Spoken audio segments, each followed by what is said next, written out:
And yeah, without further delaying, I want to welcome Ken Young, who's kindly agreed to give us a talk on some of the really nice work that he's done on his ServiceX data bindery library, and is going to give us a bit of a overview as and an extended talk on, or a similar talk to what he gave at IRIS-HEP 2022.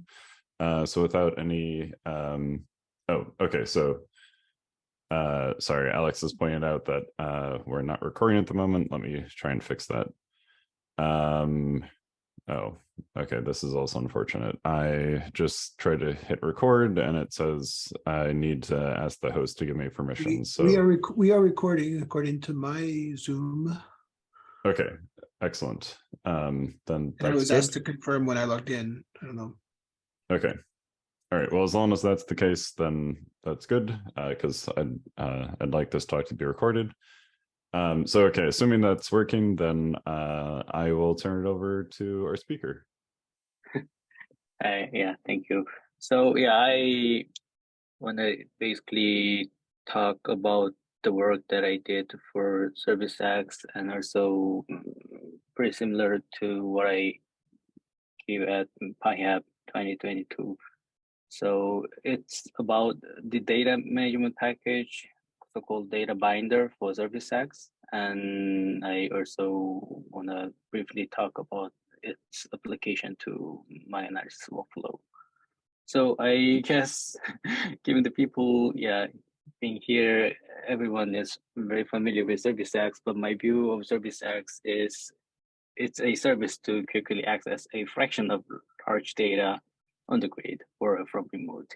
So let's say if an analyzer wants to see a distribution of a variable or a single column or a single branch of large data on the grid, basically one needs to submit grid job to get the histograms and merge everything, or download all the files and produce plots. And instead, ServiceX delivers a single column. And how it is being done is ServiceX is basically deployed in a Kubernetes cluster, and usually it is co-located with the data center to allow wide network bandwidth. So basically, ServiceX spawns so-called transformer pods, and each transformer pods basically reads columns and filter events from each file in parallel. So transform pods also can be scaled automatically using Kubernetes so-called auto scaling feature, and the outputs from each transformers are written into object store inside ServiceX, and then delivered to the destination as soon as it becomes available. So here the cartoon basically shows from the data center file, which is file is stored, and then ServiceX reads files in parallel, and each transformer pods are reading and processing, and then inside this ServiceX, multiple transformers are running in parallel, and then it writes basically outputs in the object store inside ServiceX, and then basically delivers to the user or to the destination. And at the moment, we have transformers separated by the input data format. So there are currently two types of transformers currently under maintained. So first one is, I guess, most generic one is, which is Umbrella transformer for flat root tentacle, such as or CMS non-IUD type. And there's also another transformer which is dedicated for Atlas XAD data format, so-called XAD transformer. And there's also other types under development, or another project is going, so-called sidecar thing, and also including some non-HEP experiment. And the language basically ServiceX understand is FuncADL. FuncADL is functional analysis description language, and it's a query language that to basically both Umroot and XAD transformer understands, to filter events and stuff like columns. And details of the grammar and what it can does is, yeah, you can find from this nice talk by Mason at IRIS-HEP 2021. But I briefly want to mention, because I also going to show some of these syntax in the following notebook. So there are two basic operators. So first one is select. Select I use to select columns, and where is when I want to apply cuts. So select is basically selecting columns, and where is selecting entries. And another thing on this language is there's a wrapper from root Tika syntax to funcadl. So it's basically the main purpose is it gives a more familiar syntax for existing or non-funcadl familiar people. So it basically suffers usual expressions like arithmetic or logical and so on. But the limitation is at the moment it is compatible only with a root flattenable, so root backend at the moment, and also the where statement or cut is only available to scalar type of branches, because it crashes if the branch type is vector. And the available ServiceX endpoints currently for outside users is there are two for Atlas and one for CMS. Two is there are two separate instances for Omroot and XAUD, and both are located at University of Chicago Energy Facility. And for CMS ones, it's actually inside the so-called Coffee Casa facility, and Coffee Casa, it is not the ServiceX endpoint at Coffee Casa is not accessible from outside. So it is integrated inside the Coffee Casa facility. So once you log into Coffee Casa facility, you get access to ServiceX, but it is not accessible from outside. But on the other hand, for Atlas endpoints, we can access from outside, so from my laptop or wherever, or at the same time, you can also access from inside the Atlas Coffee Casa facility, where actually I'm running this notebook. So yeah, let me move on. And so the access is given by the access token or access file, access YAML file of ServiceX. So this access file basically contains multiple endpoints, can have multiple endpoints or single. And optionally, you can specify cache paths. Cache, I'm gonna talk a little bit about cache in the following section. And for standalone endpoints like Atlas endpoints, there's a dedicated web page, or we can have. I also going to show how it look like. And this config file can be located several places, and it automatically find it. And the structure is like here. So name of your endpoint, and this is what you can decide, and endpoint address and token. Basically, token is generated inside this API web page, and then what is the type of this instance to read to access the data on the grid. And ServiceX also features this local data cache. So basically, ServiceX queries and data are stored in a local temporary directory by default, where you can specify cache directory by yourself. So basically, if you are asking the same queries on the same data set, it pulls the data from local cache, not propagate to the request to the upstream. But the cache is unbound, so it will continuously fill up. So at some point you need to clean or empty. So that's basically brief introduction on ServiceX, and I want to talk a bit about Data Binder. The Data Binder is basically a Python library for easy manipulation of ServiceX delivery requests and deliver data using a single configuration file. So I put an emphasis on easy because that is the main purpose of this work. So all you need to have is basically the ServiceX YAML file to access the ServiceX endpoint, and then you need to install ServiceX Data Binder by pip install. So let me import the Data Binder, and this is the version 0.2.14. And once I import that, so here is an example of flow of Data Binder once you have ServiceX YAML file and Data Binder installed.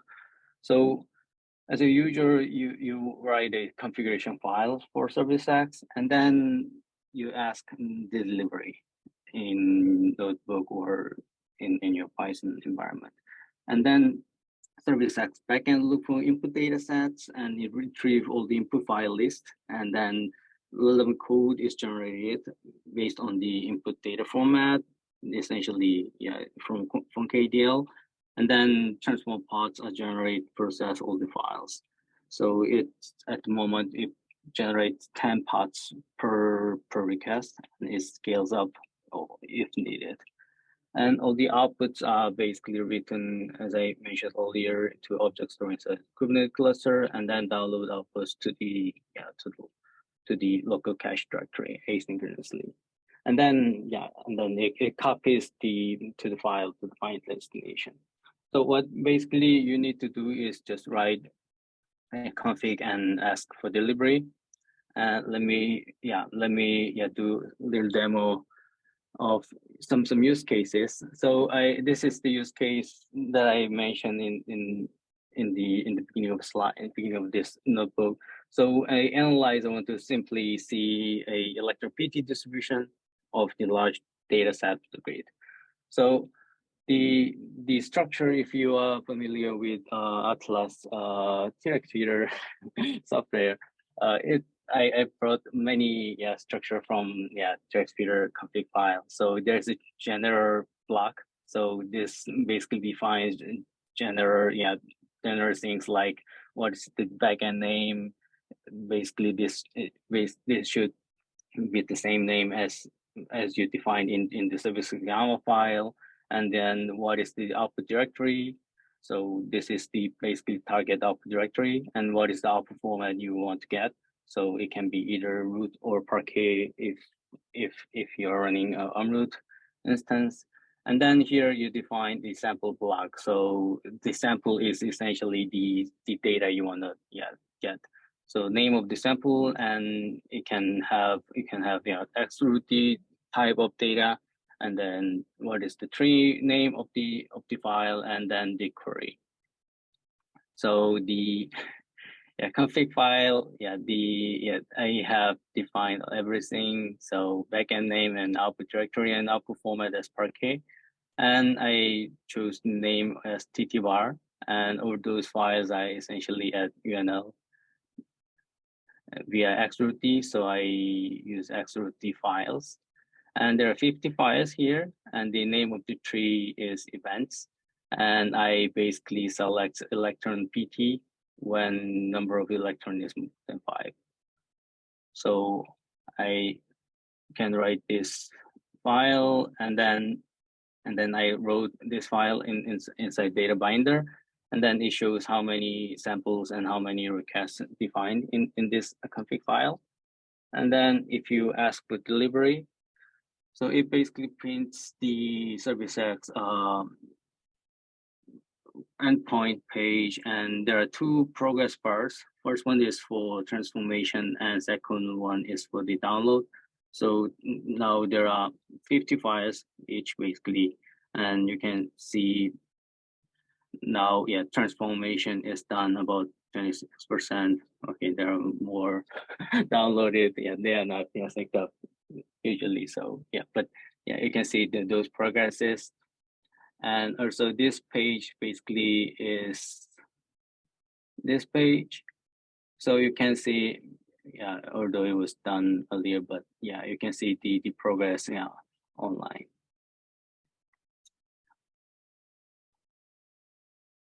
So the return value is basically the dictionary of delivered files. So I have TT bar sample defined here, and the name of tree is events, and there are 50 files.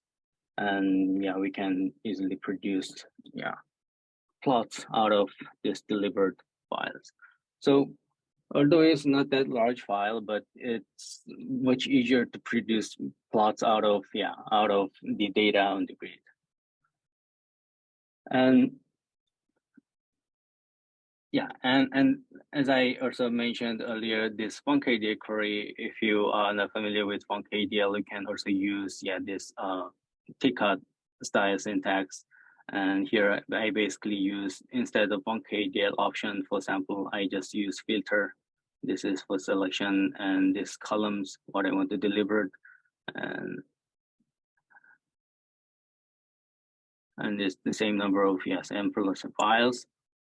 And if when I ask for delivery, it's done just a second, in a 0.1 second, because it although it looks, I mean, it uses different syntax, but the translated query is the same. So it basically doesn't, yeah, make a ServiceX request, but it just pulls the data from the local cache. And yeah, it's much more practical, yeah, to use experimental data behind us. So LucidID going to be, I think, much more typical type of data set. So Lucid data set here, I going to use, yeah, something, yeah, prepared for by Alex, yes, and Ilya, and it's, yeah, about 11 gigabyte and 114 files at BNL. And if I ask for delivery,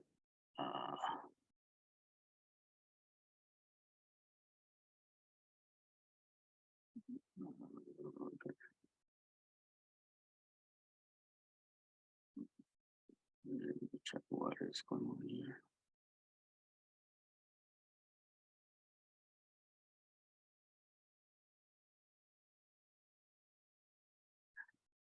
Oh, okay, it's finally showing up. So yeah, it's a new file. I never yet tried here. It is not cached, so it's basically creating new ServiceX request, and yeah, it's running a bit slower than usual. But yeah, and yeah, while I'm waiting, I can go ahead. And so yeah, if you want to prefer not to write a file, and you can basically pass a config file as a dictionary, so basically the same structure, and yeah, you can, yeah, do this. Yeah, I hope it's okay. It doesn't look good.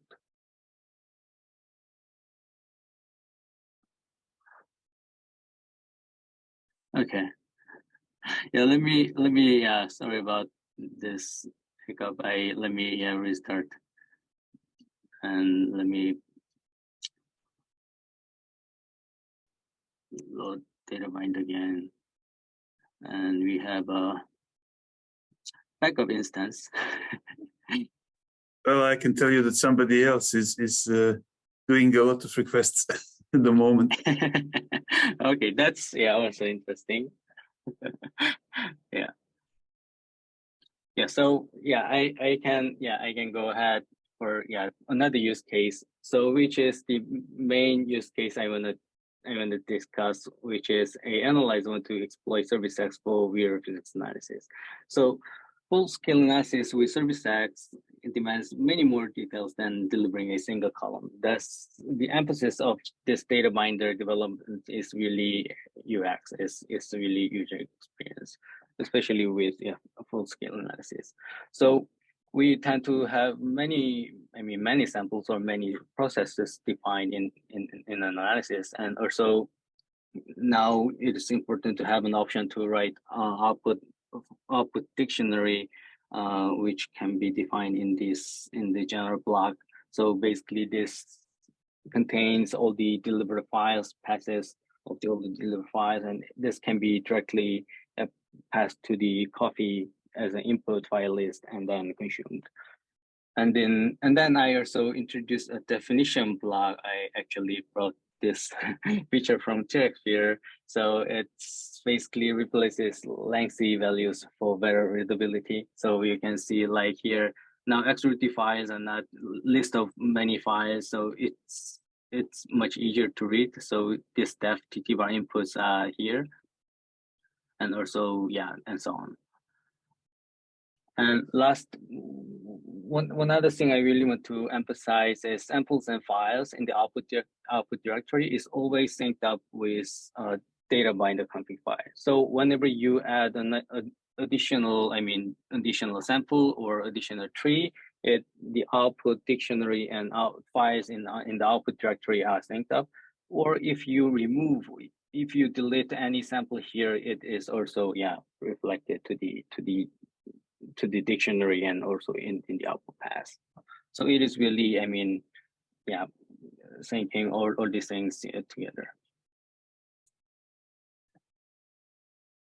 Let me, try another instance. So now we have 3 samples and 3 ServiceX requests.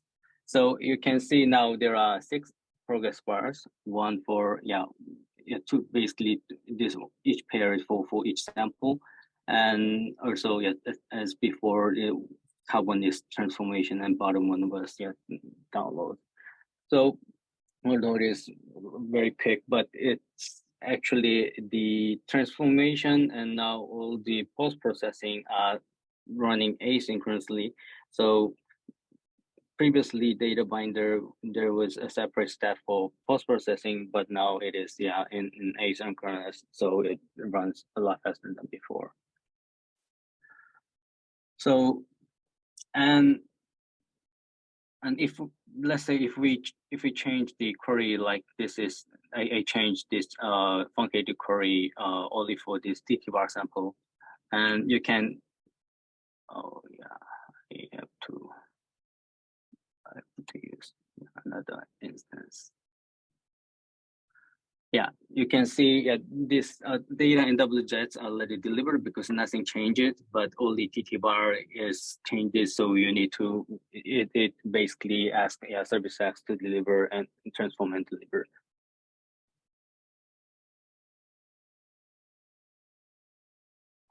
And we all make some mistakes. So although it's very hard to find what has been changed, but actually I removed key here. So by accident you can you forgot to add PT, then just add P.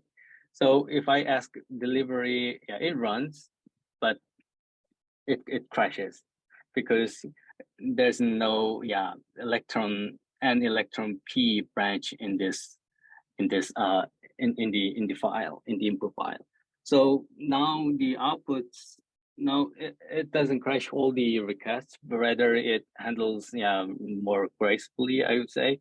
So there's a one failed delivery request, and also it says this TT bar and events and this file transformation is failed, and then we can ask what is it and more detail about this. So by using this get failed request function, so it basically prints not much, but prints the name of the details about the request and also the error message.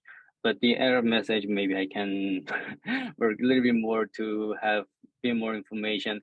But yeah, now ServiceX dashboard has really very nice features, like in the log here, you can really see this. By the way, this is the most recent failed request. In the log, you can really see all the details, what went wrong, basically. So it's much now easier to debug what need to be fixed, basically. I guess I can continue. And one other thing I also implemented is, so yeah, six progress bars looks okay or great, looks nice, but typical analysis, let's say in my use case, more than 100 requests. So it is really full of the screen is full of progress bars and flashing and blinking. So sometimes you might want to use only one progress bar per request. So it okay. I guess I am asking again. Yeah, the busy endpoint. Okay. Oh, okay. That's right. Okay. Yeah. And also, yeah, you might want to get the output delivered in the format of root and pull instead of parquet. So you only need to change this output format from parquet to root. That's all you need to do.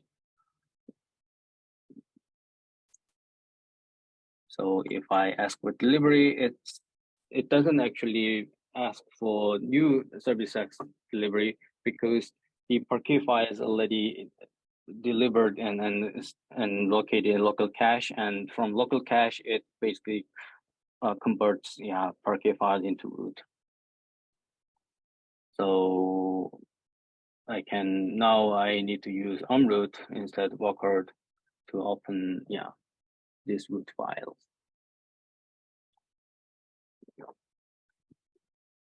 So one other actually thing I really wanted to implement is input source of each sample is not limited by single type, as long as output format is the same. So if output format is root or parquet, or a parquet, it basically can have different type of passes, type of input sources. So you can mix and match XRT file and also lose the ID, and also from your local pass. So here I define TT file sample it is getting data from XRT via ServiceX.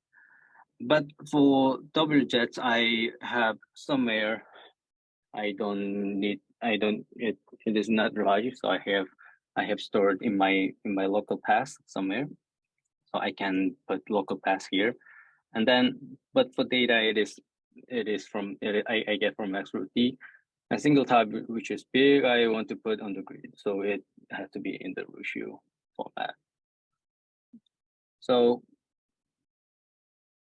okay, it is downloading. Single tab again. Yeah, everything basically was already cached, so it runs very quick. But yeah, you can do this and mix and match. So yeah, let me back to the subject I wrote, which is analyze want to exploit ServiceX for physics analysis. So there are really diverse ways to get research from large data set on data center, and every analysis has own problems and even various needs within analysis team. So I try to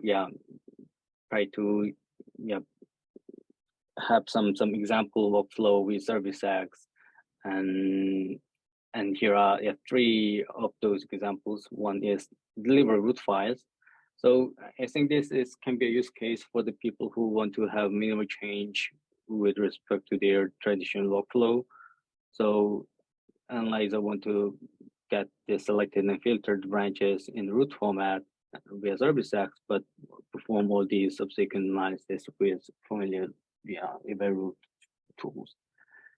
And the other way can be ServiceX plus coffee, which is I am actually doing for my analysis use case, is it's more toward Python ecosystem. I use a ServiceX data binder to deliver Parquet files, and then it contains basically a core arrays, and co-analysis I do use coffee and produce all the histograms. But for statistical analysis, I use Atlas default tools, or everything can be done basically in fully within Python ecosystem, which is a nice grand challenge. Yeah, this is all from my side. I hope this tool is interesting and useful. Thanks. And thank you very much. This is a really nice talk. So this was great. I do have some questions, but I want to first open it up to the rest of the audience first before I monopolize time. And I see that we have a hand from Alex. So Alex, please go ahead. Hi, Kenyon. Yeah, thanks a lot for the talk. I have a question about this workflow that you're describing here at the end, where you're writing out Parquet files and then processing them with coffee.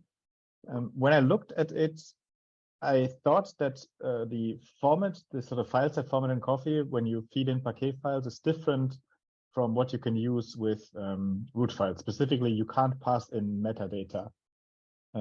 Are you sort of working around this, or like, is this not a problem for your setup, or am I perhaps misunderstanding what coffee provides with Parquet files as input? To be honest, for our analysis workflow, we don't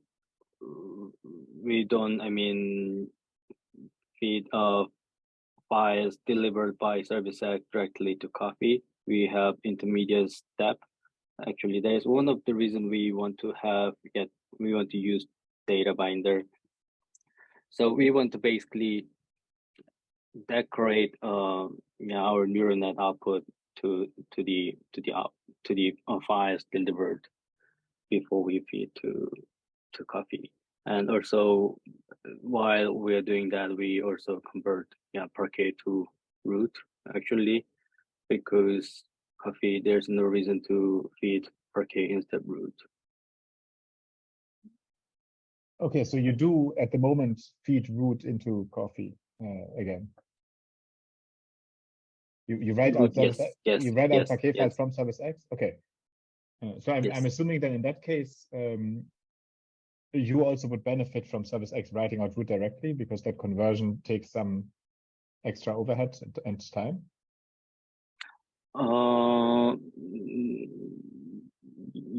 Not quite. We don't. I mean, it just runs within a minute in our case, so it's still okay for us. Ah, okay, that's quite fast then. Okay, thanks. Yeah.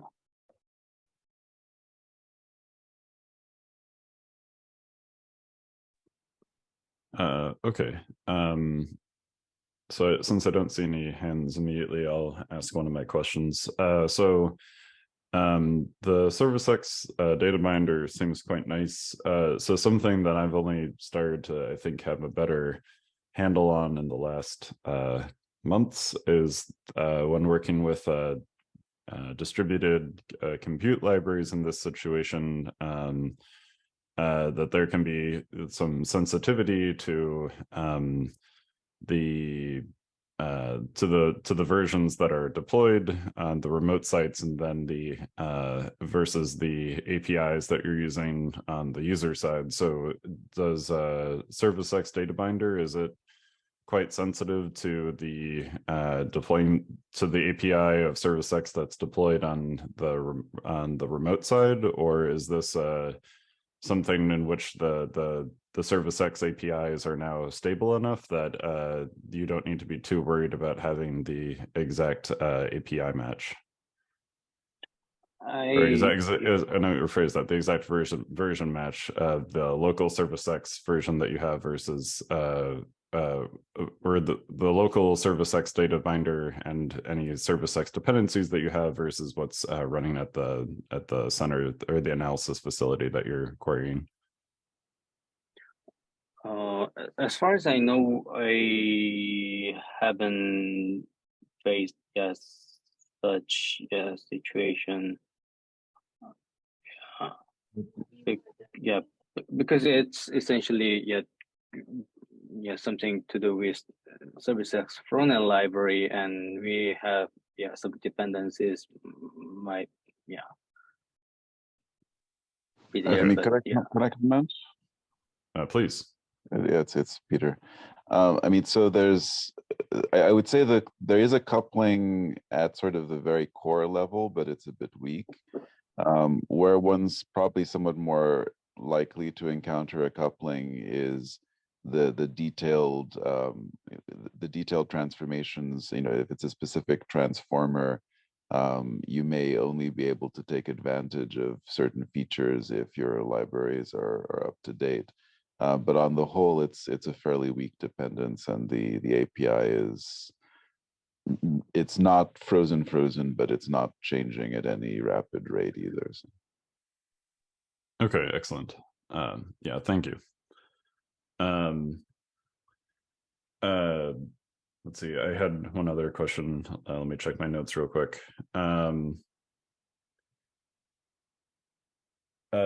Yeah, so this is maybe a more general question to, I guess, the ServiceX, the more knowledgeable ServiceX people that are on this call. But so at the moment we have these ServiceX deployments at these analysis facilities that were listed at the start of the talk. So how much, I guess, like overhead and maintenance does it actually take to, I guess, do a deployment of ServiceX and actually kind of keep that up and running? So I guess, like, if you're an analyst and you wanted to be using ServiceX data binder, but you also wanted to try and perhaps, like, instead of running on one of these US analysis facilities, if you had some compute at your local institute that you wanted that you had dedicated access to, would you be able to kind of quickly and easily set up a ServiceX instance and be able to also run this similarly, or does it require kind of more management and overhead in general that would require someone like Ilya or like an expert to be able to kind of keep up and going? Well, may I answer this one? Sure. Yeah. So, while you don't have to be an expert, what it requires is first to have Kubernetes cluster. And setting up Kubernetes cluster is not really trivial. I mean, you could, for example, set it up your private one with few clicks at OpenStack at CERN. So that wouldn't really be a problem. But getting enough resources so that your transformers ramp up, that would be a kind of hard. You know, I don't see just individual users being able to master that much resources to make it worthwhile. You know, if you're going to be ramping up to 16 or 30, that's not really comparable to what you would get from analysis facilities, where we are limiting to 750 transformers per request. So using data binder to run your, I don't know, 10 queries at the same time, that's going to give you access to 7,500 cores if we have that many available. Yeah, so the analysis facilities really give you this ability to, you know, scale quite robustly. Okay, yeah, thank you. That definitely puts things into light.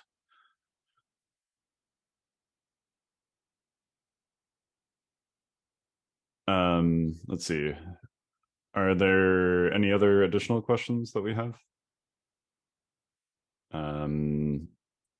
yeah, I don't see any hands. So given that we're already at 45 minutes or 46 minutes past the hour, maybe we'll go ahead and wrap this here. But thanks very much for this nice talk, and the demonstrations are also super excellent to see. So thank you for doing that for us.